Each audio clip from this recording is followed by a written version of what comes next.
భారత రాజ్యాంగం యొక్క లక్షణాలు, భారత రాజ్యాంగానికి చెందినటువంటి ఆధారాలు మీకు ఈ లెసన్ లోపల నేను సంక్షిప్తంగా తెలియజేస్తా.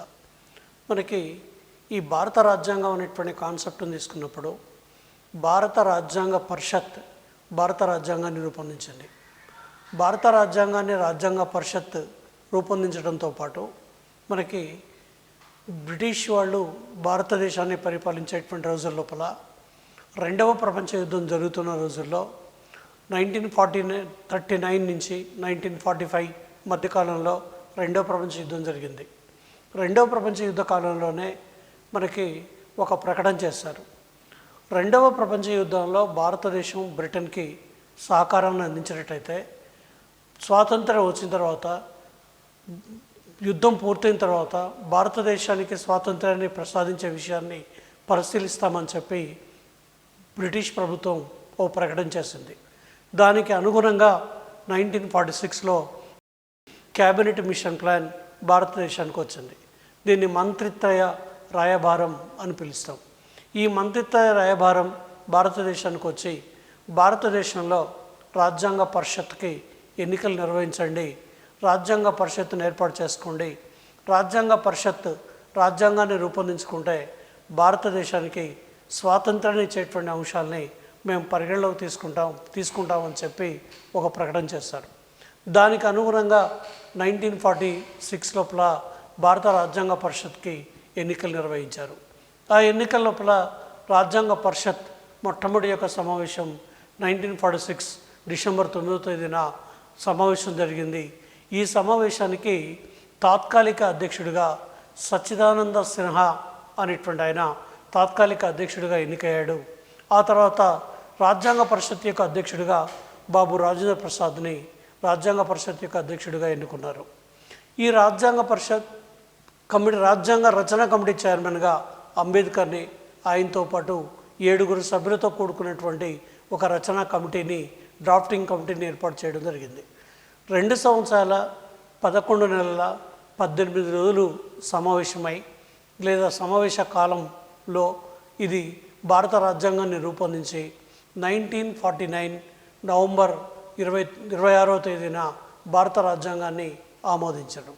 ఈ విధంగా ఆమోదించినటువంటి రాజ్యాంగం 1950 జనవరి 26వ తారీఖు నాడు మనకి భారత రాజ్యాంగం అమల్లోకి వచ్చింది.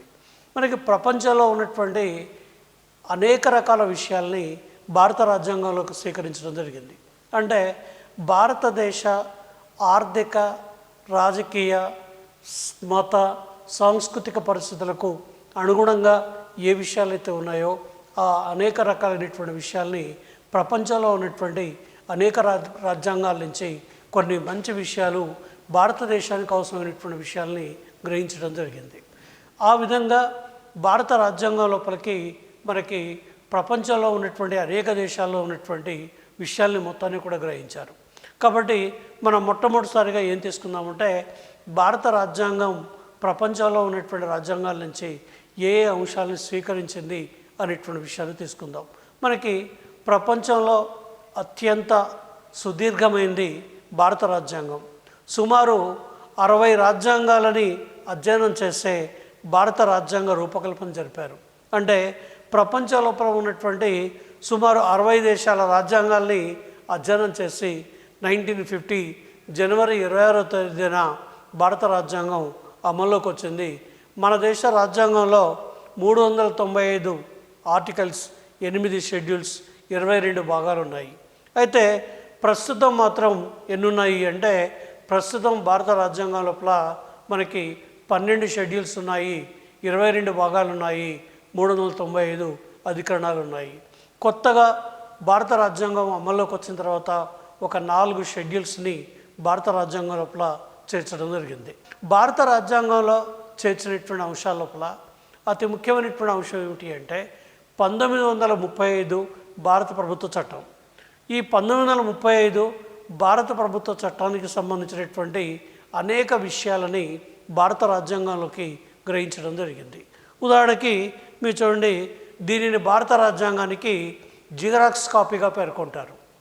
అట్లాగే Union Public Service Commission, UPSC, governor విచక్షణాధికారాలు, ఫెడరల్ న్యాయస్థానం, పరిపాలనా అంశాలు ఇవన్నీ కూడా ఎక్కడి నుంచి స్వీకరించారు అంటే 1935 భారత రాజ్యాంగం నుంచి స్వీకరించారు. కాబట్టి 1935 భారత రాజ్యాంగ చట్టంలోని అనేక అంశాలు మనకి భారత రాజ్యాంగంలో స్వీకరించడం జరిగింది. ఇక రెండోది, బ్రిటన్ రాజ్యాంగం నుండి ఏ ఏ అంశాలు స్వీకరించారు అనే విషయం తీసుకుందాం. మనకి భారతదేశాన్ని దాదాపు ఒక 200 సంవత్సరాలకు పైగా పరిపాలించింది బ్రిటన్. కాబట్టి బ్రిటన్ ఈ దేశంలో అనేక రకాలైనటువంటి పద్ధతులను ప్రవేశపెట్టింది. ఆ పద్ధతులన్నీ కూడా బ్రిటన్ నుంచి మనకి వారసత్వంగా వచ్చాయి. భారత రాజ్యాంగాన్ని రూపొందించుకున్నప్పుడు వీటన్నిటిని కూడా మనం భారతదేశ రాజ్యాంగం లోపల పొందుపరచడం జరిగింది. వాటిల్లో ఒక ముఖ్యమైనటువంటిది ఏమిటి అంటే పార్లమెంటరీ ప్రభుత్వ విధానం. మనకి భారతదేశంలో పార్లమెంటరీ తరహా ప్రభుత్వ విధానం ఉంది. నామమాత్రమైనటువంటి రాష్ట్రపతి లేదా వాస్తవ కార్యనిర్వహణాధికారిగా ప్రధానమంత్రి ప్రభుత్వాధినేతగా, రాష్ట్రపతి రాజ్యాధినేతగా లేదా రాజ్యాంగాది అధిపతిగా 2 రకాలైనటువంటి కార్యనిర్వాహక వర్గాలు మనకు పార్లమెంటరీ ప్రభుత్వం లోపల ఏర్పాటు చేశారు. ఇందులో వాస్తవ కార్యనిర్వాహక వర్గాన్ని ప్రధానమంత్రి, మంత్రిమండలి అని పిలిస్తే, నామమాత్ర కార్యనిర్వాహక వర్గాన్ని మనం రాష్ట్రపతిని నామమాత్రమైనటువంటి కార్యనిర్వహణాధికారిగా పేర్కొంటాం.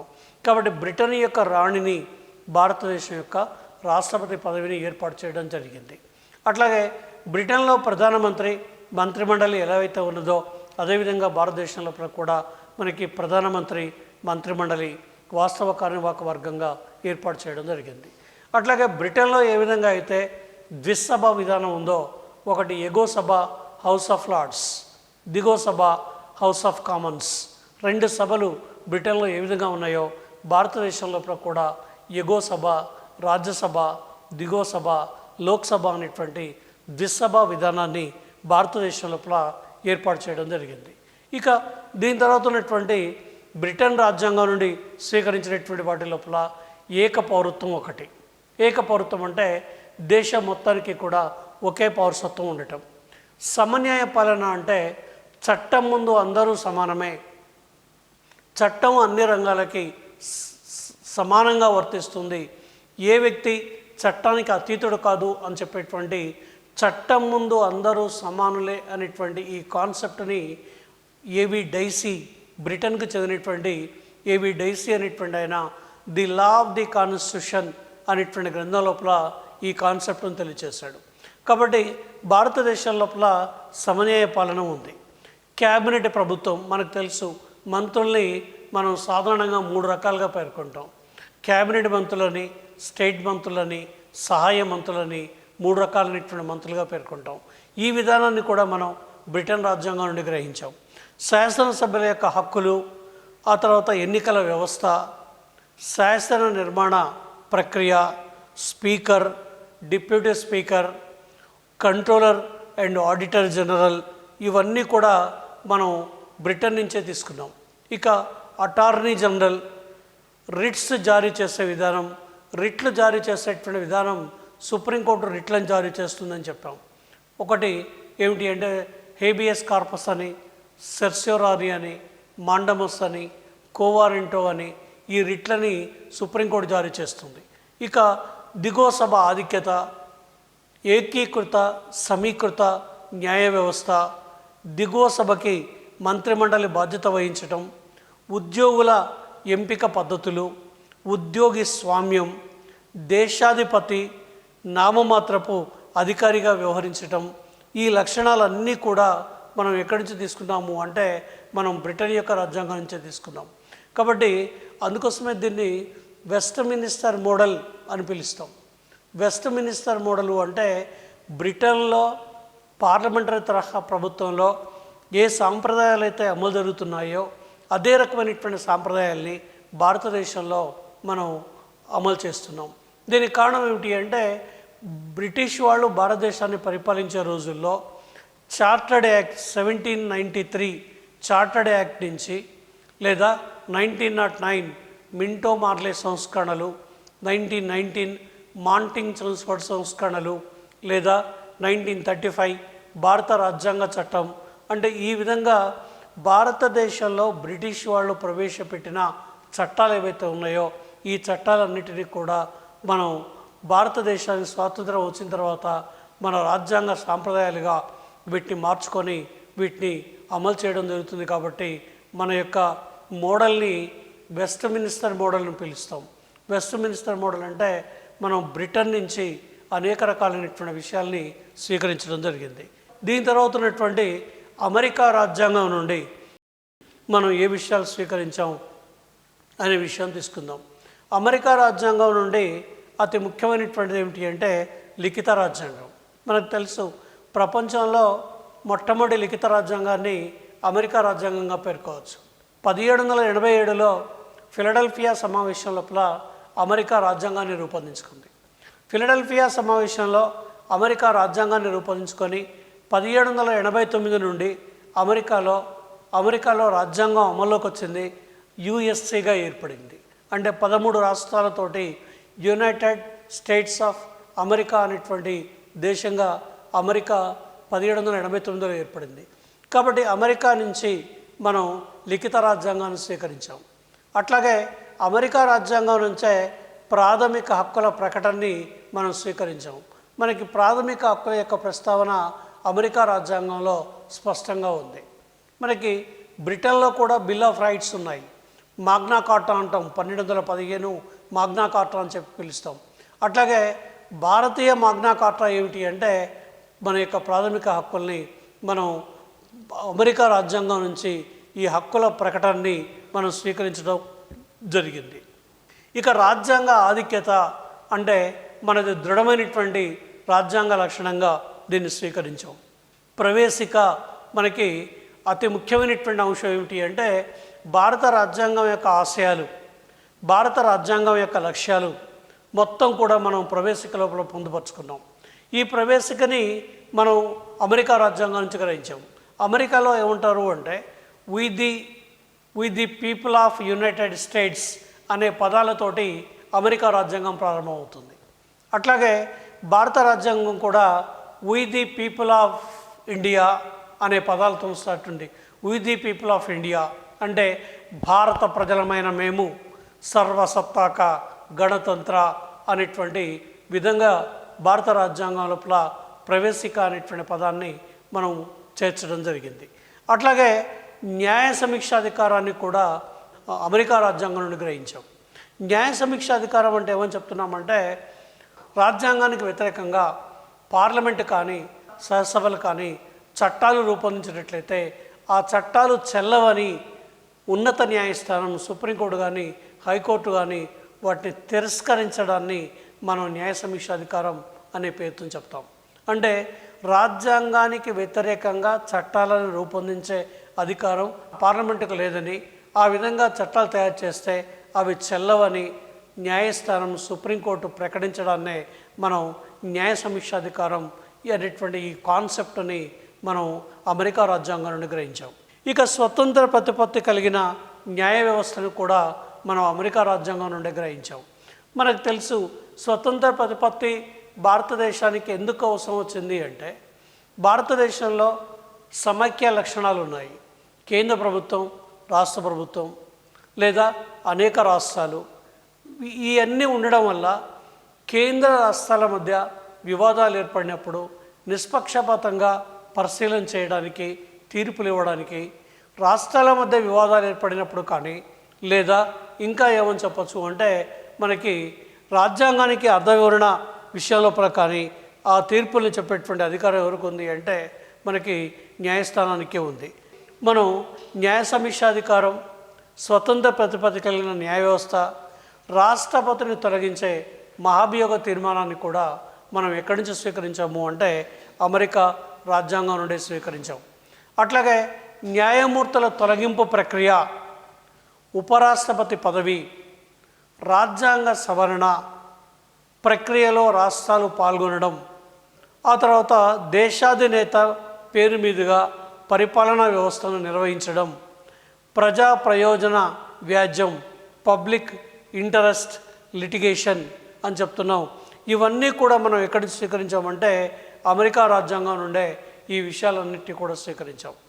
ఇక అమెరికా తర్వాత ఉన్నటువంటి ఇంకో ముఖ్యమైనటువంటి దేశం ఆస్ట్రేలియా రాజ్యాంగం నుండి మనం ఉమ్మడి జాబితా, ఆ తర్వాత మనకు తెలుసు ఉమ్మడి జాబితా అంటే కేంద్ర జాబితా, రాష్ట్ర జాబితా, ఉమ్మడి జాబితా అని మనం కేంద్ర రాష్ట్రాల మధ్య ఉన్నటువంటి అధికారాలని 3 జాబితాలుగా ప్రకటించడం జరిగింది. కాబట్టి కేంద్ర జాబితా అంటే కేంద్ర ప్రభుత్వం యొక్క అధికారాలు, రాష్ట్ర జాబితా అంటే రాష్ట్ర ప్రభుత్వానికి చెందినటువంటి అధికారాలు, ఉమ్మడి జాబితా అంటే కేంద్ర రాష్ట్రాలకి ఈ రెండింటికి చెందినటువంటి అధికారాలని ఉమ్మడి జాబితా లోపల చేర్చడం జరిగింది. ఇక ఉభయ సభల సంయుక్త సమావేశం కానీ, స్వేచ్ఛ వాణిజ్య వ్యాపార చట్టాలు, అంతర్రాష్ట్ర వాణిజ్యం, ఇవన్నీ కూడా ఆస్ట్రేలియా రాజ్యాంగం నుండి గ్రహించాం. ఇంకోటి ఐర్లాండ్ రాజ్యాంగం నుండి మనం అతి ముఖ్యమైనటువంటి కాన్సెప్ట్ ఆదేశిక సూత్రాలు. ఐర్లాండ్ యొక్క రాజ్యాంగం నుండి ఆదేశిక సూత్రాల్ని రాష్ట్రపతి ఎన్నిక పద్ధతి, మనం రాష్ట్రపతిని బదిలీ చేసే నైష్పత్తిక ప్రాతినిధ్య పద్ధతిలోని బదిలీ చేసే ఒక ఓటు పద్ధతి అంటాం. ఈ బదిలీ చేసే ఒక ఓటు పద్ధతి అనేటువంటి విధానాన్ని మనం ఐర్లాండ్ రాజ్యాంగం నుంచి గ్రహించాం. అట్లాగే రాజ్యసభకు రాష్ట్రపతి 12 మంది సభ్యులను నామినేట్ చేసే విధానం, నైష్పత్తిక ప్రాతినిధ్య పద్ధతిని మనం ప్రధానంగా ఐర్లాండ్ యొక్క రాజ్యాంగం నుంచి గ్రహించడం జరిగింది. ఇక దీని తర్వాత దక్షిణాఫ్రికా రాజ్యాంగం నుండి ఆర్టికల్ 368 ప్రకారం రాజ్యాంగ సవరణ విధానం, మనకి రాజ్యాంగాన్ని ఏ విధంగా సవరించాలి, రాజ్యాంగాన్ని సవరించేటువంటి పద్ధతులు, రాజ్యసభ సభ్యుల యొక్క ఎన్నిక విధానం. రాజ్యసభ సభ్యుల్ని సాధారణంగా ఎమ్మెల్యేలు ఎన్నుకుంటారు. కాబట్టి ఎమ్మెల్యేలు ఎన్నుకునేటువంటి ఈ విధానాన్ని కూడా మనం దక్షిణాఫ్రికా రాజ్యాంగం నుంచి స్వీకరించాం. ఇక సోవియట్ రష్యా రాజ్యాంగం నుండి తీసుకుంటే సామాజిక, ఆర్థిక, రాజకీయ న్యాయం అనే ఆదర్శాలు, ఇవి మనం ప్రవేశికలో చేర్చాం. ప్రవేశికలో సామాజిక న్యాయం, ఆర్థిక న్యాయం, రాజకీయ న్యాయం అనేటువంటి ఆదర్శాలని చేర్చడం జరిగింది. అట్లాగే సామ్యవాద సూత్రాలు భారతదేశంలో కానీ ప్రపంచవ్యాప్తంగా కానీ ఈ సామ్యవాద సూత్రాల యొక్క ప్రాధాన్యతను గుర్తించి భారత రాజ్యాంగం లోపల వీటిని పొందుపరచడం జరిగింది. అట్లాగే ప్రాథమిక విధులు కూడా మనం సోవియట్ రష్యా యొక్క రాజ్యాంగం నుండి రూపొందించడంతో పాటు దీర్ఘకాలిక ప్రణాళిక విధానాన్ని కూడా మనం ఎక్కడి తీసుకున్నాము అంటే సోవియట్ రష్యా నుంచే తీసుకున్నాం.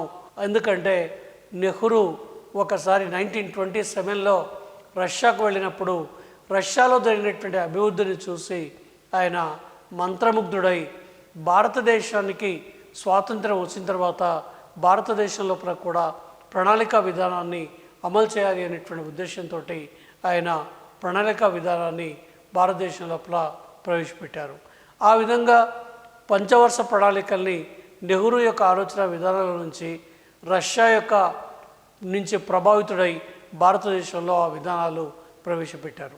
ఇక ఇంకోటి ఏమిటి అంటే జపాన్ రాజ్యాంగం నుండి మనకి చట్టం నిర్ధారించిన పద్ధతి, ఆర్టికల్ 21 ప్రకారం జీవించే హక్కు, అంటే చట్టం నిర్ధారించినటువంటి పద్ధతి అనేటువంటి అంశాన్ని కానీ, ఆర్టికల్ 21 ప్రకారం జీవించేటువంటి హక్కుని కానీ, ఈ రెండింటి కూడా మనం ఎక్కడి నుంచి స్వీకరించామంటే జపాన్ నుంచి స్వీకరించాం. ఇక కెనడా రాజ్యాంగం నుండి అవశిష్టాధికారాలు కేంద్ర ప్రభుత్వానికి చెందడం. అవశిష్టాధికారాలు అన్నప్పుడు చూడండి, కేంద్ర జాబితా, రాష్ట్ర జాబితా, ఉమ్మడి జాబితా, ఈ 3 జాబితాలలో చందని అంశాలు ఏమైనా ఉన్నట్టయితే వాటిని అవశిష్టాధికారాలు అంటారు. ఈ అవశిష్టాధికారాలు ఎవరికి చెందుతాయి అంటే కేంద్రానికి చెందుతాయి అనేటువంటి ఈ అంశాన్ని మనం కెనడా నుంచి గ్రహించడం జరిగింది. ఆర్టికల్ 143 ప్రకారం రాష్ట్రపతి సుప్రీంకోర్టు సలహాని కోరుతారు. ఎందుకంటే రాష్ట్రపతి సుప్రీంకోర్టు సలహాని ఏవైనా ధర్మ సంబంధమైనటువంటి విషయాలు ఉన్నప్పుడైతే ఆ విషయాల లోపల తీసుకుంటారు. అట్లాగే కేంద్రం ద్వారా గవర్నర్లను నియమించటం, అంటే గవర్నర్ల నియామక పద్ధతి కానీ, బలమైనటువంటి కేంద్రం గల సమైక్య విధానాన్ని కానీ మనం ఎక్కడి నుంచి తీసుకున్నాము అంటే కెనడా రాజ్యాంగం నుంచి తీసుకున్నాం. ఇంకొకటి ఏమిటి అంటే జర్మనీ రాజ్యాంగం నుండి అత్యవసర పరిస్థితి సమయంలో ప్రాథమిక హక్కులను సస్పెండ్ చేయటం. మనకి జర్మనీ రాజ్యాంగం నుండి మనం అతి ప్రధానంగా తీసుకున్నటువంటి కాన్సెప్ట్ ఏమిటి అంటే మనకి జర్మనీ రాజ్యాంగం నుంచి వచ్చినటువంటి వాటి లోపల అత్యవసర పరిస్థితికి చెందినటువంటి విషయాలు మనకు తెలుసు. రాష్ట్రపతి యొక్క అత్యవసర అధికారాలు మనకి 352 నుంచి 360 వరకు రాష్ట్రపతికి అత్యవసర అధికారాలు ఉన్నాయి. 352వ ప్రకరణం ప్రకారం జాతీయ అత్యవసర పరిస్థితిని విధించటం, 356వ అధికరణం ప్రకారం ఒక రాష్ట్రంలో రాజ్యాంగబద్ధమైన పాలన విఫలమైనప్పుడు రాష్ట్రపతి పాలన విధించడం, 360వ అధికరణం ప్రకారం ఆర్థిక అత్యవసర పరిస్థితిని విధించటం. ఈ 3 అత్యవసర పరిస్థితి ప్రకరణాల్ని మనం అంటే 352 నుంచి 360 వరకు ఉన్నటువంటి ఈ ప్రకరణాలని జర్మనీలోని వైమార్ అనేటువంటి రాజ్యాంగం నుంచి గ్రహించాం. కాబట్టి ఇవి రాష్ట్రపతి యొక్క అధికారాలకు సంబంధించినటువంటివిగా చెప్పచ్చు. ఇక ప్రాథమిక హక్కులను సస్పెండ్ చేయటం అంటే అత్యవసర పరిస్థితి అమల్లో ఉన్నప్పుడు ప్రాథమిక హక్కుల్ని తాత్కాలికంగా నిలుపుదల చేసేటువంటి పద్ధతి. ఫ్రాన్స్ రాజ్యాంగం నుండి మనం అతి ముఖ్యంగా గ్రహించినటువంటి ఏమిటి అంటే ప్రవేశికలోని స్వేచ్ఛ, సమానత్వం, సౌభ్రాతృత్వం అనేటువంటి ఆదేశాలు. కాబట్టి ఈ ప్రవేశికలో మనం స్వేచ్ఛ, సమానత్వం, సౌభ్రాతృత్వాలతోటి కలిసిమెలిసి జీవిస్తాం అని మనం ప్రవేశికలో రాసుకున్నాం. అసలు ఈ స్వేచ్ఛ, సమానత్వం, సౌభ్రాతృత్వం అనేటువంటి ఈ భావాలు మనకు తెలుసు. ఫ్రెంచ్ విప్లవం, ఫ్రాన్స్లోనే జరిగినటువంటి విప్లవాన్ని ఫ్రెంచ్ విప్లవం అంటాం. ఎందుకంటే ఫ్రాన్స్ యొక్క పూర్వనామం ఫ్రెంచ్. 1789లో ఫ్రెంచ్ విప్లవం జరిగింది. సాంఘిక సమానత్వం కోసం జరిగిన ఒకే ఒక విప్లవం ఫ్రెంచ్ విప్లవం. ఫ్రెంచ్ విప్లవంలోని హ్యూమన్ రైట్స్ డిక్లరేషన్, మానవ హక్కుల ప్రకటన మనకి స్వేచ్ఛ, సమానత్వం, సౌభ్రాతృత్వం అనేటువంటి నినాదాన్ని ఈ ప్రపంచానికి అందించింది. కాబట్టి ఇది ఒక ప్రజాస్వామ్య లక్షణం అయిపోయింది. స్వేచ్ఛ, సమానత్వం, సౌభ్రాతృత్వం అంటే సోదరభావం, అంటే మానవులంతా సమానం, మానవులందరికీ సమానంగా స్వేచ్ఛ, స్వాతంత్రాలు ఉన్నాయని చెప్పేటువంటి ఈ కాన్సెప్టు ఫ్రెంచ్ విప్లవం ద్వారా వచ్చింది. దీన్ని మనం భారత రాజ్యాంగం లోపల చేర్చడం జరిగింది. గణతంత్ర విధానం అంటే రిపబ్లిక్ అనేటువంటి కాన్సెప్ట్ ఇంతకుముందు క్లాసుల్లో కూడా చెప్పాను నేను మీకు. ఏ దేశాధినేతనైతే, ఏ రాజ్యాధినేతనైతే ప్రజలు చేత ప్రత్యక్షంగా పరోక్షంగా ఎన్నుకుంటారో ఆ రాజ్యాన్ని రిపబ్లిక్ అంటారు. ఉదాహరణకి రాష్ట్రపతిని మనం ఎన్నుకుంటున్నాం. కాబట్టి రాష్ట్రపతిని ఎన్నుకుంటున్నాం కాబట్టి భారతదేశం ఒక గణతంత్ర రాజ్యం. ఒకవేళ రాచరికం కనుక ఉన్నట్టయితే, రాజు కనుక ఉన్నట్టయితే దాని గణతంత్ర రాజ్యంగా పిలవము. బ్రిటన్ గణతంత్ర రాజ్యం కాదు, జపాన్ గణతంత్ర రాజ్యం కాదు. ఎందుకంటే జపాన్లో వారసత్వంగా రాచరికం వస్తుంది, బ్రిటన్లో వారసత్వంగా రాచరికం వస్తున్నది. కానీ భారతదేశం లోపల మనకి వారసత్వంగా రాజు లేకపోవడం వల్ల, రాజు యొక్క వారసులు లేకపోవడం వల్ల మనం రాష్ట్రపతి అనేటువంటి పదవిని ఏర్పాటు చేసి రాష్ట్రపతిని మనం రాజ్యాంగబద్ధంగా ఎన్నుకోవడంతో భారతదేశం గణతంత్ర రాజ్యం అయిపోయింది. అట్లాగే తాత్కాలిక సభాధ్యక్షుల యొక్క నియామకం కూడా జరుగుతుంది. కాబట్టి తాత్కాలికంగా ఉన్నటువంటి వాళ్ళని ఎన్నుకోవడం, ప్రపంచంలో ఉన్నటువంటి దేశాల లోపల మనకి అతి ముఖ్యమైనటువంటి దేశాల లోపల మనకి భారతదేశం ఒకటి. భారతదేశం లోపల మనకి ప్రపంచంలోని అన్ని రాజ్యాంగాల లోపల ఉన్నటువంటి ఉత్తమమైనటువంటి అంశాలని భారతదేశ రాజకీయ పరిస్థితులకు అనుగుణమైనటువంటి అంశాలని భారత రాజ్యాంగంలోకి గ్రహించి వీటన్నిటి కూడా భారతదేశం లోపల మనం అమలు చేస్తూ ఉన్నాం. అట్లాగే మనకి భారత రాజ్యాంగం యొక్క ఆధారాలు తీసుకుందాం. Britain, France, America, Australia, Germany, దక్షిణాఫ్రికా, సోవియట్ రష్యా, ఇట్లా ప్రపంచం లోపల ఉన్నటువంటి అనేక దేశాల్లో ఇచ్చినటువంటి అనేక రకాలైనటువంటి విషయాలను తీసుకొని మనం భారత రాజ్యాంగాన్ని రూపొందించుకున్నాం. అయితే ఈ విధంగా రూపొందించుకునేటువంటి రాజ్యాంగం మనకి 1950 జనవరి 26వ తేదీన అమల్లోకి వచ్చింది. 50 జనవరి 26న అమల్లోకి వచ్చినటువంటి ఈ రాజ్యాంగం యొక్క రచనకి 2 సంవత్సరాల 11 నెలల 18 రోజుల సమయం పట్టింది. రాజ్యాంగ రచనకైనటువంటి ఖర్చు ఎంత అంటే 64 లక్షల రూపాయలు రాజ్యాంగం యొక్క రచనకైనటువంటి ఖర్చు. ఇక 1950 జనవరి 24వ తేదీన భారత రిపబ్లిక్ అధ్యక్షుడిగా బాబు రాజేంద్ర ప్రసాద్ను ఎన్నుకున్నారు. జనగణమన గీతాన్ని, వందే మాతర గీతాన్ని అదే రోజు మనం ఆమోదించాం. అంటే భారతదేశం యొక్క జాతీయ గీతంగా జనగణమన గీతాన్ని, మనకు తెలుసు జనగణమన గీతాన్ని రచించింది రవీంద్రనాథ్ ఠాగూర్, వందే మాతరాన్ని రచించింది బంకిం చంద్ర చటర్జీ ఆనంద్ మఠ్ అనేటువంటి గ్రంథం లోపల ఆయన దీన్ని రచించడం జరిగింది. మొదటి భారత రాష్ట్రపతిగా మనం ఎవరిని ఎన్నుకున్నాము అంటే బాబు రాజేంద్ర ప్రసాద్ మొట్టమొదటి భారత రాష్ట్రపతిగా ఎన్నుకొని 1950 నుంచి భారత రాజ్యాంగం అనేటువంటిది అమల్లోకి వచ్చింది. అయితే ఆ విధంగా అమల్లోకి వచ్చినటువంటి భారత రాజ్యాంగం లోపల ఉన్నటువంటి ముఖ్యమైనటువంటి లక్షణాలు ఏంటి అనే విషయం తీసుకుందాం.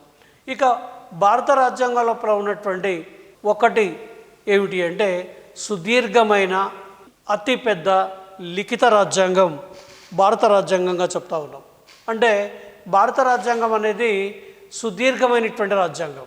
ఎందుకంటే ప్రపంచంలో ఉన్నటువంటి రాజ్యాంగాలన్నిటిలో కల్లా అతి పెద్దది.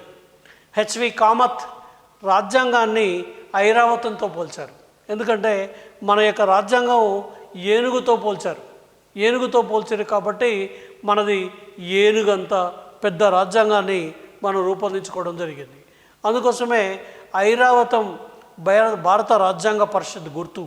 రెండవది ఏమిటి అంటే రాజ్యాంగం అమల్లోకి వచ్చినప్పుడు 395 ప్రకరణాలు, 8 షెడ్యూళ్ళు, 3 అనుబంధాలు, 22 భాగాలు విభజించి మొత్తం 403 పుటలలో ఉంది. అంటే పేజెస్ 403 పేజెస్ లోపల భారత రాజ్యాంగం ఉంది. అయితే ప్రస్తుతం 465 ప్రకరణాలు, 12 షెడ్యూల్స్ ఉన్నాయి, 25 భాగాలు ఉన్నాయి. ఇప్పుడు ఉన్నటువంటి భాగాలు ఎన్ని అంటే 25 భాగాలు. అయితే అమెరికా రాజ్యాంగం ప్రపంచంలో అతి చిన్న రాజ్యాంగం.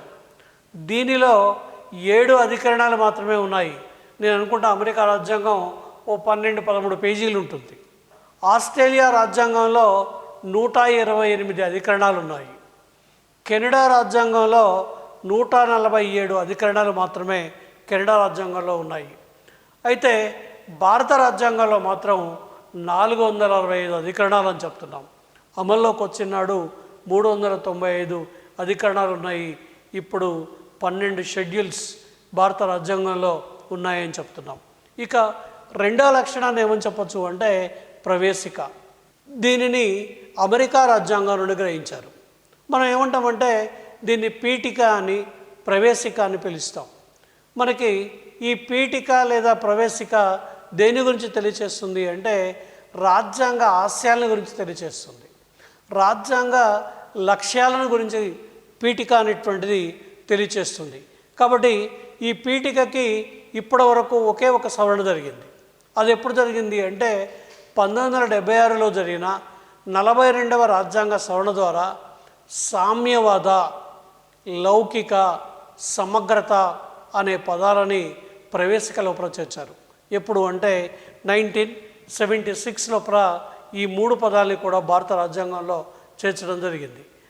ఏ పదాలతో స్టార్ట్ అవుతుంది అంటే ఇంతకుముందు చెప్పుకున్న మనం భారత ప్రజలమైన మేము భారతదేశాన్ని సర్వసత్తాక, సామ్యవాద, లౌకిక, ప్రజాస్వామ్య, గణతంత్ర రాజ్యంగా నిర్మించుకోవడానికి పౌరులందరికీ సాంఘిక, ఆర్థిక, రాజకీయ న్యాయాన్ని, ఆలోచన, భావ ప్రకటన, విశ్వాసం, భావ ప్రకటనలో విశ్వాసం, ధర్మం, ఆరాధనలో స్వాతంత్ర్యాన్ని చేర్చుటకు మరియు వారందరిలో వ్యక్తి గౌరవమును, జాతీయ ఐక్యతను, అఖండతను సంరక్షిస్తూ సౌభ్రాతృత్వాన్ని పెంపొందించుకొనుటకు సత్యనిష్టాపూర్వకంగా తీర్మానించుకొని నవంబర్ 26, 1949న మన రాజ్యాంగ పరిషత్తులో శాసనంగా రూపొందించుకున్న ఈ రాజ్యాంగాన్ని మాకు మేముగా సమర్పించుకుంటున్నాం. ఇది రాజ్యాంగ ప్రవేశిక. రాజ్యాంగ ప్రవేశికలో భారతదేశ ఆశయాలన్నీ చెప్పారు. ఇది ప్రజాస్వామ్య దేశం, ఇది గణతంత్ర దేశం, ఇది సర్వసత్తాక రాజ్యం, ఇది ప్రజాస్వామ్య రాజ్యం, ఇది లౌకిక రాజ్యం, ఇది సమగ్రత కలిగినటువంటి దేశం. ఈ దేశంలో సాంఘిక న్యాయం, ఆర్థిక న్యాయం, రాజకీయ న్యాయాన్ని కల్పిస్తాం. స్వేచ్ఛ, సమానత్వం, సౌభ్రాతృత్వాన్ని ఈ దేశం లోపల ఉన్నటువంటి ప్రజలందరూ కూడా కల్పిస్తాం. వీటిని సాధించడమే భారత రాజ్యాంగం యొక్క ఆశయంగా మనకు మనంగా ప్రకటించుకొని నవంబర్ 26, 1949 సంవత్సరం లోపల దీన్ని మనం అమలుకు తీసుకొచ్చుకున్నాం.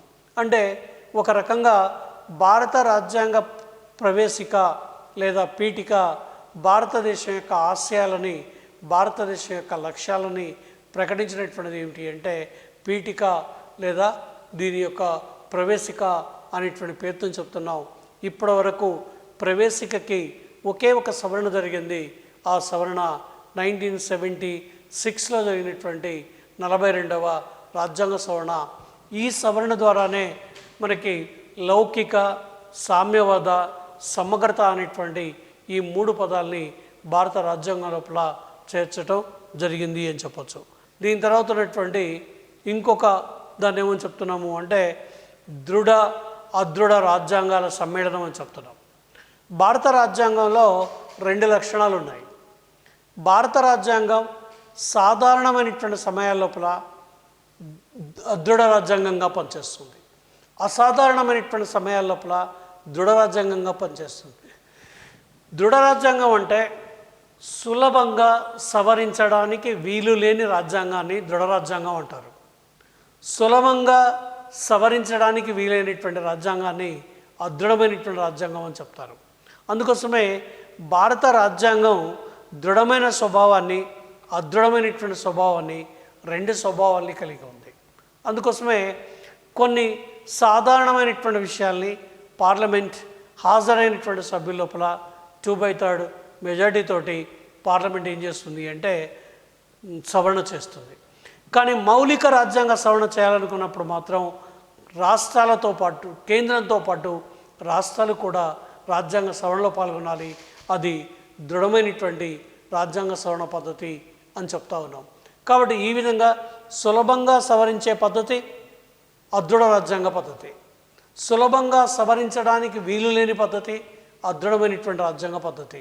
కాబట్టి ఈ 2 రకాలైనటువంటి పద్ధతుల్ని మనకి భారత రాజ్యాంగం లోపల పొందుపరచడం జరిగింది. అట్లాగే రాజ్యాంగ మౌలిక స్వరూపాన్ని మార్పు చేయాలని పార్లమెంటుతో పాటు సగం రాష్ట్రాలు ఆమోదించాలి. అంటే పార్లమెంట్ ఆమోదించాలి, పార్లమెంటుతో పాటు ఉన్నటువంటి రాష్ట్రాలు కూడా ఆమోదించాలి. దీన్నే దృఢమైనటువంటి లక్షణం అంటారు. మిగిలిన విషయాలని పార్లమెంటు మెజారిటీతో రాజ్యాంగ సవరణ చేయవచ్చు.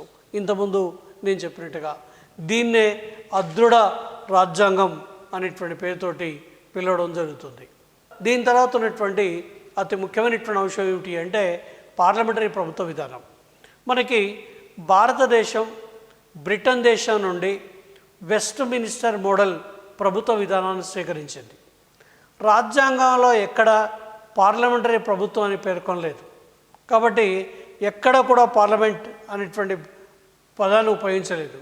అయితే బ్రిటన్ మాదిరిగా రాజ్యాంగాధినేతగా రాష్ట్రపతి, నామమాత్ర కారణాధికారిగా ప్రధానమంత్రి, అతని మంత్రిమండలి వాస్తవ కారణాధికారిగా పేర్కొంది.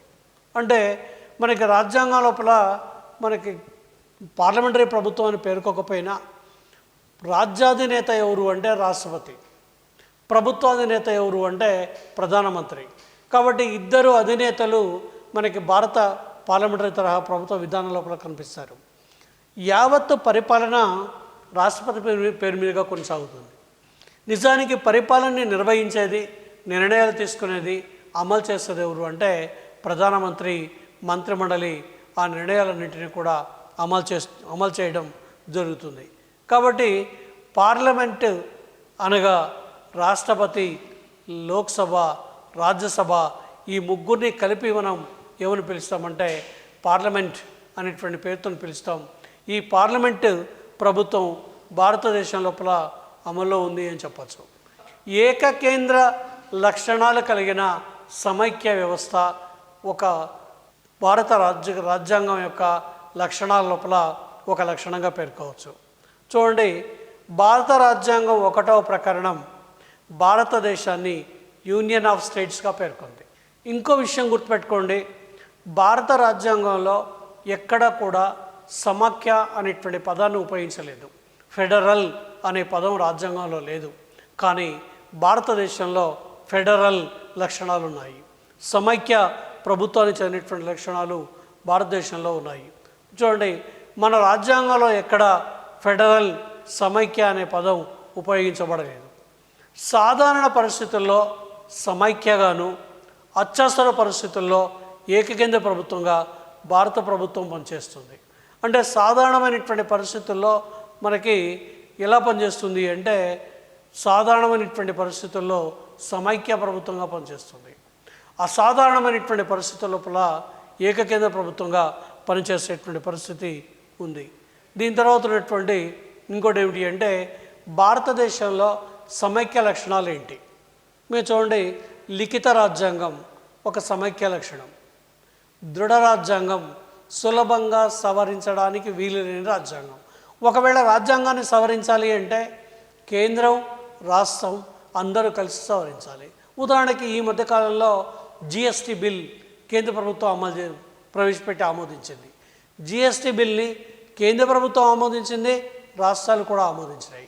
రాష్ట్రాలు, కేంద్రం ఆమోదించిన తర్వాత జిఎస్టీ బిల్ అమల్లోకి వచ్చింది. ఇది దృఢమైనటువంటి లక్షణంగా చెప్పచ్చు. అధికారాల విభజన, మనకి అధికారాల యొక్క విభజన మనకి స్పష్టంగా కేంద్ర రాష్ట్రాల యొక్క శాసన అధికారాల్లో పేర్కొంది. కేంద్ర జాబితాలో జాతీయ ప్రాధాన్యత గల అంశాలు కేంద్ర ప్రభుత్వానికి, స్థానిక ప్రాధాన్యత కలిగినటువంటి అంశాలు స్థానిక విషయాలన్నీ కూడా రాష్ట్ర జాబితాలో, ఈ 2 జాబితాలకు చెందినటువంటి విషయాలన్నీ కూడా ఉమ్మడి జాబితా లోపల, ఈ 3 జాబితాలకు చెందినటువంటి అంశాలని అవశిష్టాధికారాల పేరుతోటి ఒక ప్రత్యేకమైనటువంటి జాబితాను కూడా ఏర్పాటు చేసి అవశిష్టాధికారాలుగా పేర్కొంది. కాబట్టి అధికారాల విభజన ఓ సమైక్య లక్షణం. 2 స్థాయిల్లో ప్రభుత్వాలు, ఒక ప్రభుత్వం ఢిల్లీలో ఉంటుంది, ఓ ప్రభుత్వం హైదరాబాదులో ఉంటుంది. తెలంగాణ రాష్ట్ర ప్రభుత్వం హైదరాబాదులో, మొత్తం భారతదేశానికి చెందినటువంటి ప్రభుత్వం ఢిల్లీ లోపల ఉంటుంది. కాబట్టి 2 స్థాయిల్లో ప్రభుత్వం ఉండడం అనేటువంటిది సమైక్య ప్రభుత్వం లోపల ఉన్నటువంటి ఓ లక్షణంగా పిలవచ్చు. ఇక స్వాతంత్ర్యం అంటే మనకున్నటువంటి హక్కుల లోపల ఓ భాగంగా చెప్పచ్చు. ఏకకేంద్ర లక్షణాల గురించి తీసుకున్నప్పుడు ఒకే రాజ్యాంగం, ఒకే పౌరసత్వం. మనకి భారతదేశంలో ఒకే రాజ్యాంగం ఉంది, ఒకే పౌరసత్వం ఉంది.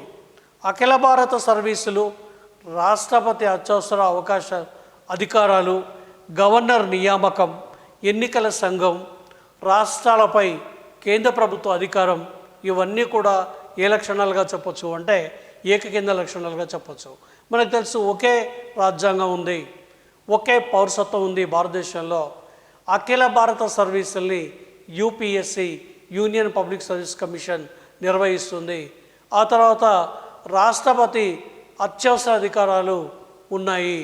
వీటిని కేంద్ర ప్రభుత్వం అంటే రాష్ట్రపతి, ప్రధానమంత్రి కలిసి నిర్వహించడం జరుగుతుంది. గవర్నర్లకు చెందినటువంటి అధికారం కానీ, ఎన్నికల సంఘానికి చెందినటువంటి అధికారం కానీ, ఇవన్నీ కూడా ఏమని చెప్పచ్చు అంటే మనకి ఏకకేంద్ర లక్షణాలు భారతదేశంలో ఉన్నాయని చెప్పచ్చు. ఇంకో ముఖ్యమైనటువంటి అంశం ఏమిటి అంటే ప్రాథమిక హక్కులు. మనకు తెలుసు ప్రాథమిక హక్కుల్ని మనం అమెరికా రాజ్యాంగం నుండి గ్రహించాం. అమెరికా రాజ్యాంగం నుండి గ్రహించినటువంటి ప్రాథమిక హక్కులు భారత రాజ్యాంగంలోని 3వ భాగంలో 12 నుండి 35 వరకు ఉన్నటువంటి అధికరణాలు ప్రాథమిక హక్కుల గురించి వివరిస్తున్నాయి. భారత రాజ్యాంగం మనకి అమల్లోకి వచ్చినాడు మనకి ప్రాథమిక హక్కులు రాజ్యాంగం అమల్లోకి వచ్చినప్పుడు 7 ఉండగా ప్రస్తుతం 6 హక్కులు మాత్రమే ఉన్నాయి. దీనికి కారణం ఏమిటి అంటే 1978లో 44వ రాజ్యాంగ సవరణ ద్వారా 31వ అధికరణం ప్రకారం ఉన్న ఆస్తి హక్కును ప్రాథమిక హక్కుల నుండి తొలగించారు. అంటే మనకు రాజ్యాంగం అమల్లోకి వచ్చే నాడు 7 హక్కులు ఉన్నాయి, కానీ ప్రస్తుతం మాత్రం 6 హక్కులు మాత్రమే ఉన్నాయి. దీనికి కారణం ఏమిటి అంటే 7వ హక్కు అయినటువంటి ఆస్తి హక్కుని 1978లో 44వ రాజ్యాంగ సవరణ తీసుకొచ్చి ఆ 44వ రాజ్యాంగ సవరణ ద్వారా ఆ ఆస్తి హక్కు అనేటువంటి దాన్ని తొలగించడం జరిగింది. మనకు ఉన్నటువంటి అది ముఖ్యమైనటువంటి ప్రాథమిక హక్కులు ఏమిటి అంటే 1 సమానత్వపు హక్కు, 2 వ్యక్తి స్వాతంత్ర్యపు హక్కు, 3 పీడనాన్ని నిరోధించే హక్కు, 4 విద్య సాంస్కృతిక హక్కు, 5 మత స్వాతంత్రపు హక్కు, 6 రాజ్యాంగ పరిహారపు హక్కు. ఈ 6 హక్కులు కూడా మనకి భారత రాజ్యాంగం కల్పించినటువంటి అతి ముఖ్యమైనటువంటి హక్కులుగా పేర్కొంటున్నాం. ఈ హక్కులకు భంగం కలిగితే మనం న్యాయస్థానాన్ని ఆశ్రయించవచ్చు. న్యాయస్థానాన్ని ఆశ్రయించి మనం అనేక రకాలైనటువంటి రిట్ల ద్వారా మన యొక్క హక్కుల్ని పొందవచ్చు. రాజ్యాంగం యొక్క లక్షణాల్లో ఇంకో ముఖ్యమైనటువంటి లక్షణం ఏమిటి అంటే ఆదేశక సూత్రాలు. ఈ ఆదేశక సూత్రాలు ఐర్లాండ్ రాజ్యాంగం నుండి గ్రహించారు. ఐర్లాండ్ రాజ్యాంగం నుండి గ్రహించినటువంటి వీటిని భారత రాజ్యాంగంలోని 4వ భాగంలో 36 నుండి 51 వరకు గల అధికరణాలలో లేదా ప్రకరణాలలో ఆదేశక సూత్రాలని వివరించారు. కాబట్టి 4వ భాగంలో వీటిని వివరించడం జరిగింది. సామ్యవాద సమాజాన్ని స్థాపించడానికి ఉద్దేశించినవి మనకి ఆదేశక సూత్రాలు. భారతదేశాన్ని శ్రేయో రాజ్యాంగ సంక్షేమ రాజ్యాంగ అభివృద్ధి చేయడానికి కేంద్ర ప్రభుత్వాలకి రాజ్యాంగం సలహాల రూపంలో ఆదేశక సూత్రాలని పొందుపరిచారు. కాబట్టి మనం ఆదేశక సూత్రాలు అనేటువంటి వాటిని మనం ఎందుకు భారత రాజ్యాంగంలో పొందుపరిచాం అనే విషయాన్ని తీసుకున్నప్పుడు భారతదేశాన్ని శ్రేయో రాజ్యంగా సంక్షేమ రాజ్యంగా ఈ దేశాన్ని అభివృద్ధి చేయాలి. శ్రేయో రాజ్యంగా సంక్షేమ రాజ్యంగా అభివృద్ధి చేయడానికి ఉద్దేశించినటువంటివే ఏమిటి అంటే ఈ ఆదేశక సూత్రాలు. ఇవాళ కేంద్ర ప్రభుత్వం అమలు చేస్తున్నటువంటి అనేక పథకాలు, రాష్ట్ర ప్రభుత్వం అమలు చేస్తున్నటువంటి అనేక పథకాలు ఈ సంక్షేమ లేదా ఆదేశక సూత్రాల నుంచి వచ్చినటువంటి పథకాలని సూచనలనే ఇవి అమలు చేస్తున్నాయి. ఆదేశక సూత్రాలు ఒక రకంగా కేంద్ర ప్రభుత్వానికి రాష్ట్ర ప్రభుత్వాలకి భారత రాజ్యాంగం ఇచ్చినటువంటి సలహాలు. అయ్యా మీరు ఈ సూత్రాల్ని అమలు చేయండి, పని హక్కు కల్పించండి, లేదా దేశంలో ఉన్నటువంటి ప్రజలందరికీ కూడా వృద్ధులకు, అనాథలకు, వ్యాధిగ్రస్తులకి, పిల్లలకి సహకారం అందించండి, వాళ్ళ అభివృద్ధికి కృషి చేయండి, కుటీర పరిశ్రమల్ని స్థాపించండి, గ్రామ పంచాయతీల్ని నెలకొల్పండి అని ఈ విధంగా కేంద్ర ప్రభుత్వానికి రాష్ట్ర ప్రభుత్వానికి ఆదేశక సూత్రాల యొక్క రూపంలో మనకి సలహాలు ఇవ్వడం జరిగింది. ఆ సలహాలని ఇవాళ అమలు చేస్తున్నారు. ఉదాహరణకి ఇవాళ మీరు చూడండి, ఆసరా పథకం ద్వారా తెలంగాణ ప్రభుత్వం ఇచ్చేటువంటి 1000 రూపాయల పెన్షన్, వృద్ధాప్య పెన్షన్, అంగవైకల్య పెన్షన్, లేదా ఒంటరి స్త్రీలకు చెందినటువంటి పెన్షన్, లేదా కళ్యాణ లక్ష్మి పథకంతో ఇచ్చేటువంటి 1,00,000 రూపాయల పథకం. అంటే ఇవాళ కేసీఆర్ ప్రభుత్వం దాదాపు 300 సంక్షేమ పథకాల్ని ప్రకటించి ఆ 300 సంక్షేమ పథకాల్ని అమలు చేస్తుంది. దీని అర్థం ఏమిటి అంటే ఇవాళ భారత రాజ్యాంగం లోపల ఏ ఆదేశక సూత్రాలు అయితే మనం పొందుపరుచుకున్నామో ఆ ఆదేశక సూత్రాల్ని అమలు చేయడం జరుగుతుంది. ఇండ్లు లేని వారికి ఇండ్లు కట్టి ఇవ్వడం కానీ, లేదా త్రాగునీరు అందించడానికి మిషన్ భగీరథ అనేటువంటి పథకాన్ని తీసుకురావడం కానీ, వ్యవసాయాన్ని అభివృద్ధి చేయడానికి భారీ ప్రాజెక్టులను ఒకవైపు నిర్మిస్తూ మళ్ళీ తిరిగి మిషన్ కాకతీయ పేరుతోటి మనకి చెరువుల పూడిక తీసేటువంటి కార్యక్రమాన్ని చేపట్టి మనకి అనేక సంక్షేమ కార్యక్రమాలు ఇవి ఎన్ని అంటే ఆదేశక సూత్రాల్లో ఏ విధానాలు అయితే ప్రకటించారో, ఏ సూచనలు అయితే అందజేస్తారో ఆ సూచనల్ని మొత్తాన్ని కూడా ఇవాళ కేసీఆర్ ప్రభుత్వం సమర్థవంతంగా విజయవంతంగా అమలు చేస్తూ ఉంది. కాబట్టి ఈ ఆదేశక సూత్రాలు అతి ముఖ్యమైనటువంటివి. ఇవి శ్రేయోరాజ్యంగా సంక్షేమ రాజ్యానికి ఉద్దేశించినటివిగా పేర్కొంటున్నాం. ఇక భారత రాజ్యాంగం యొక్క లక్షణాల లోపల ఇంకో ముఖ్యమైనటువంటి లక్షణం ఏమిటి అంటే ప్రాథమిక విధులు. ఇవి భారత రాజ్యాంగంలోని 4వ భాగంలో 51A అనే ప్రకరణంలో 10 ప్రాథమిక విధులని 1976లో జరిగిన 42వ రాజ్యాంగ సవరణ ద్వారా చేర్చారు. కాబట్టి ప్రస్తుతం మాత్రం 10 కాదు, మనకి 2002 సంవత్సరంలో 86వ రాజ్యాంగ సవరణ ద్వారా ఒక ప్రాథమిక విధిని చేర్చారు. ప్రస్తుతం ప్రాథమిక విధులు ఎన్ని అంటే ప్రస్తుతం భారత రాజ్యాంగంలో మనం 11 ప్రాథమిక విధులు ఉన్నాయి. దీని తర్వాత ఉన్నటువంటి మరొక లక్షణం ఏమిటి అంటే వయోజన ఓటు హక్కు. భారత రాజ్యాంగం 18 సంవత్సరాలు నిండిన పౌరులందరికీ కుల, మత, జాతి, లింగ, వర్గ, విద్యా సంబంధమైన భేదములను పాటించకుండా ఓటు హక్కును కల్పించింది. దీన్నే మనం ఏమని చెప్తున్నాము అంటే వయోజన ఓటు హక్కు అని చెప్తున్నాం. కాబట్టి వయోజన ఓటు హక్కు అంటే జాతి, మత, కుల, వర్గ, లింగ వివక్షత లేకుండా దేశంలో 18 సంవత్సరాలు నిండినటువంటి ప్రతి పౌరుడికి కూడా ఏం కల్పించడం జరుగుతుంది అంటే ఓటు హక్కు కల్పించడం జరుగుతుంది. రాజ్యాంగం అమల్లోకి వచ్చినప్పుడు ఓటు వయసు 21 సంవత్సరాలుగా నిర్ణయించింది. 21 సంవత్సరాలు నిండిన ప్రతి వాళ్ళు ఓటు హక్కుని ఉపయోగించుకోవచ్చు. అయితే 1989 సంవత్సరంలో 61వ రాజ్యాంగ సవరణ చట్టం ద్వారా ఓటు వేసే వయస్సుని 21 సంవత్సరాల నుండి 18 సంవత్సరాలుగా తగ్గించారు. ఈ తగ్గించినటువంటి వ్యక్తి ఎవరు అంటే మనకి రాజీవ్ గాంధీ ప్రధానమంత్రిగా పనిచేస్తున్నటువంటి కాలం లోపల ఓటింగ్ యొక్క వయస్సుని ఆయన 21 సంవత్సరాల నుంచి 18 సంవత్సరాలకి తగ్గించడం జరిగింది. ఇంకో ముఖ్యమైనటువంటి అంశం ఏమిటి అంటే ఏకపౌరత్వం. జాతి ఐక్యత, సమైక్యతను దృష్టిలో పెట్టుకొని భారత రాజ్యాంగం పౌరులందరికీ ఏకపౌరత్వాన్ని ప్రసాదించింది. కాబట్టి ఒకే పౌరసత్వం అనేది భారతదేశంలో ఉంది. ఇంకో ముఖ్యమైనటువంటి అంశం ఏమిటి అంటే స్వతంత్ర న్యాయశాఖ. ఏకీకృత స్వతంత్ర న్యాయ వ్యవస్థను భారతదేశం ఏర్పాటు చేసింది.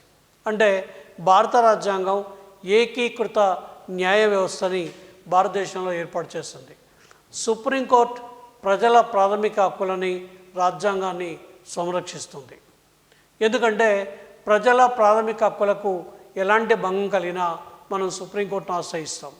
అట్లాగే రాజ్యాంగాన్ని రక్షించేటువంటి బాధ్యత కూడా ఎవరిది అంటే సుప్రీంకోర్టుదే రాజ్యాంగాన్ని కాపాడుతుంది.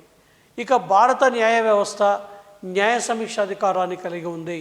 ఇంతకుముందే చెప్పుకున్నాం, న్యాయ సమీక్షాధికారం అంటే రాజ్యాంగానికి వ్యతిరేకంగా కేంద్ర ప్రభుత్వం కానీ రాష్ట్ర ప్రభుత్వం కానీ చట్టాలు చేసినట్టయితే ఆ చట్టాలు చెల్లవు అని తిరస్కరించడాన్ని మనం న్యాయ సమీక్షాధికారంగా పేర్కొంటున్నాం. ఇంకొక ముఖ్యమైనటువంటి లక్షణం ఏమిటి అంటే మనకి రాజ్యాంగ సవరణ పద్ధతులు. భారత రాజ్యాంగంలోని 368వ అధికరణం రాజ్యాంగ సవరణ పద్ధతుల గురించి వివరిస్తున్నది. కాబట్టి ఏ రకమైనటువంటి పద్ధతుల్ని వివరిస్తుంది అంటే భారత రాజ్యాంగం దృఢ అదృఢ రాజ్యాంగ స్వభావాన్ని కలిగి ఉంది. సర్వసత్తాక, సామ్యవాద, లౌకిక, ప్రజాస్వామ్య, గణతంత్ర రాజ్యం ఏది అంటే భారతదేశం. కాబట్టి భారతదేశం లోపల మనకి కనిపించేటువంటి లక్షణం ఏమిటి అంటే దృఢము అయినటువంటి రాజ్యాంగం అంటే స్వభావము అంటే సులభంగా సవరించడానికి వీలు లేనటువంటిది దృఢమైన రాజ్యాంగ స్వభావ పద్ధతి. సులభంగా సవరించడానికి వీలైంది అదృఢ రాజ్యాంగ పద్ధతి. కాబట్టి ఈ రెండు పద్ధతుల్ని భారత రాజ్యాంగంలో చేర్చారు. కాబట్టి సాధారణ సమయాల్లో అదృఢ రాజ్యాంగంగా, అసాధారణమైనటువంటి సమయాల లోపల మనకి దృఢమైనటువంటి రాజ్యాంగంగా భారత రాజ్యాంగం పనిచేస్తుంది. ఇక ఇంకొక లక్షణం ఏమిటి అంటే ద్విసభా విధానం. మనం భారత రాజ్యాంగం ద్విసభా విధానాన్ని ప్రవేశపెట్టింది. మనకు తెలుసు, పార్లమెంటు ఎగువ సభ, రాజ్యసభ దిగువ సభ, లోక్సభ. కాబట్టి భారతదేశంలోని ఏవైనా రాష్ట్రాలు కోరుకుంటే ద్విసభా విధానాన్ని అమల్లో పెట్టవచ్చు లేదా అమలు చేసుకోవచ్చు. భారత రాజ్యాంగం యొక్క లక్షణాల లోపల ఇంకో ముఖ్యమైనటువంటి లక్షణం ఏమిటి అంటే పంచాయతీరాజ్ నగరపాలక చట్టాలు.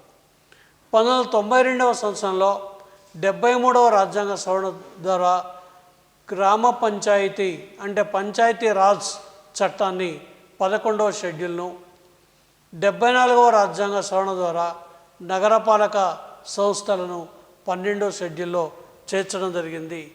ఈ రెండు రకాలైనటువంటి సవరణలు తీసుకొచ్చి భారత రాజ్యాంగం లోపల మనకి 1992 73వ రాజ్యాంగ సవరణ ద్వారా ది పంచాయత్ అనేటువంటి పేరుతోటి 3 అంచెల పంచాయతీరాజ్ వ్యవస్థను ప్రవేశపెట్టారు.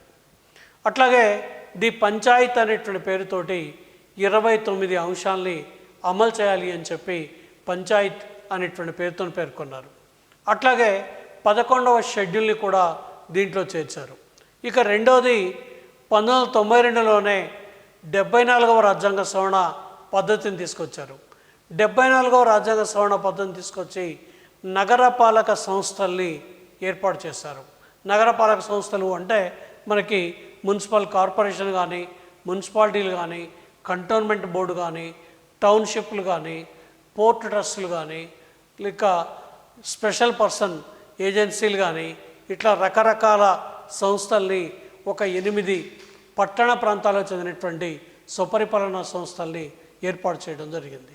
ఈ విధంగా భారత రాజ్యాంగం అనేది 1950 జనవరి 26వ తారీఖు నాడు అమల్లోకి వచ్చి ఈ రోజు వరకు కూడా విజయవంతంగా భారత రాజ్యాంగం ప్రజల యొక్క స్వేచ్ఛ, సమానత్వం, సౌభ్రాతృత్వాన్ని కాపాడుతూ ప్రజలకి హక్కుల్ని ప్రసాదిస్తూ ప్రజలు తమ యొక్క హక్కుల్ని ఉపయోగించుకుంటూ రాజ్యాంగబద్ధమైనటువంటి పద్ధతుల లోపల ప్రపంచంలో ఏ రాజ్యానికి తీసిపోని విధంగా ఒక అత్యంత ప్రామాణికమైనటువంటి ప్రజాస్వామిక విలువల్ని, ప్రజాస్వామిక సాంప్రదాయాల్ని అమలు చేస్తూ ఒక ప్రధానమైనటువంటి దేశంగా భారతదేశం అనేది పనిచేస్తుంది. ఇవాళ ప్రపంచంలోనే అతిపెద్ద ప్రజాస్వామిక దేశం భారతదేశం. ఎందుకంటే అమెరికాలో ప్రజాస్వామ్యం ఉన్న అమెరికా జనాభా 30 కోట్లు, బ్రిటన్లో ప్రజాస్వామ్యం ఉన్న బ్రిటన్ యొక్క జనాభా ఎంత అంటే జస్ట్ 2-3 కోట్లు, 3 కోట్లు. మరి భారతదేశం యొక్క జనాభా ఎంత అంటే 129 కోట్లు. ఈ విధంగా 129 కోట్లు కలిగినటువంటి ఒక ప్రజాస్వామ్య దేశం, స్వేచ్ఛాయుతంగా ఎన్నికలు జరిగేటువంటి దేశం, రాజ్యాంగబద్ధమైనటువంటి పద్ధతుల్లో ప్రభుత్వాన్ని ఏర్పాటు చేసేటువంటి దేశం, రాజ్యాంగబద్ధమైనటువంటి సాంప్రదాయాల్ని గౌరవిస్తూ రాజ్యాంగబద్ధమైనటువంటి పరిపాలనని నిర్వహిస్తున్నటువంటి దేశం ప్రపంచం లోపల ఏదైనా ఉంది అంటే ఆ ప్రపంచంలో ఉన్నటువంటి దేశాల లోపల భారతదేశం అనేది అతి ముఖ్యమైనటువంటి దేశంగా చెప్పొచ్చు. ఈ విధంగా ప్రపంచంలోనే భారతదేశం ఏనుగంత రాజ్యాంగాన్ని కలిగి ఉండి ఈ దేశం కూడా ఏనుగంత దేశం. ఎందుకంటే ప్రపంచంలో ఉన్నటువంటి దేశాల్లో అతిపెద్ద దేశాల లోపల ఒక దేశంగా మనం భారతదేశాన్ని పేర్కొంటున్నాం. భారతదేశం ఏనుగంత రాజ్యాంగాన్ని, ఐరావతానంత రాజ్యాంగాన్ని కలిగి ఉండి ఇంత పెద్ద ఆర్థిక వ్యవస్థని కొనసాగిస్తున్నటువంటి దేశం భారతదేశంగా మనం పేర్కొంటున్నాం. భారత మాజీ ప్రధానమంత్రి పివి నరసింహారావు మాటల్లో చెప్పాలి అంటే భారత ఆర్థిక వ్యవస్థ భారతదేశం ఒక ఏనుగు. ఇది లేచి నిలబడాలంటే ఇంకెవరూ నిలబడలేరు. ఇది కూర్చున్నా లేచి నిలబడితే అదే లేచి నిలబడాల్సిందే. కాబట్టి అంత పెద్ద ఈ దేశంలో పాశ్చాత్య దేశాలన్నీ కూడా ఏమని చెప్పాయంటే భారతదేశంలో ప్రజాస్వామ్యం కుప్పగూలుతుంది. ఎందుకంటే అక్షరాస్యత లేదు కాబట్టి ప్రజాస్వామిక సాంప్రదాయాలు అమలు కావు అని చెప్పి పాశ్చాత్య దేశాలు జోష్యం చెప్తే దానికి భిన్నంగా ఇవాళ విజయవంతమైనటువంటి ప్రజాస్వామిక వ్యవస్థ భారతదేశంలో కొనసాగుతుంది.